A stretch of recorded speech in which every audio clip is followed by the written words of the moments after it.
Лікар загальної практики – це перша людина, якій потрібно подзвонити, коли ви захворіли. Він працює з понеділка по п'ятницю. Ви можете записатися на прийом до свого лікаря або звернутися безпосередньо в клініку прийманню лікаря в ті години, коли вона працює. Вам необхідно мати таку інформацію про свого лікаря, як номер телефону, години роботи клініки та чи потрібен попередній запис. При наявності санітарної картки ви можете обрати лікаря загальної практики. Послугою лікаря ви можете користуватись навіть у період очікування поновлення посвідки на тимчасове проживання. Лікар-педіатр лікує дітей від 0 до 14 років.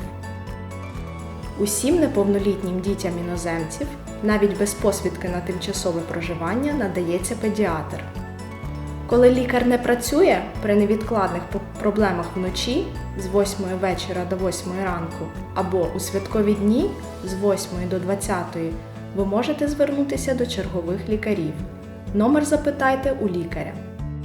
Ця послуга є безкоштовною. Ви нічого не платите, якщо у вас є лікар загальної практики за місцем проживання.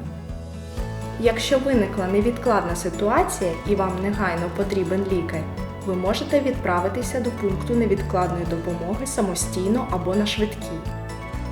Номер швидкої допомоги 118. Дзвінки на цей номер є безкоштовними. Коли ви потрапляєте в швидку допомогу, вам надають код. Червоний.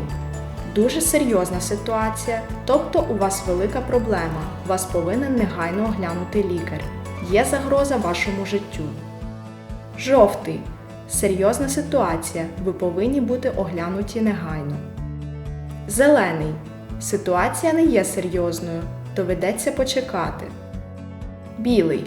Ситуація не є серйозною, чекати доведеться довше.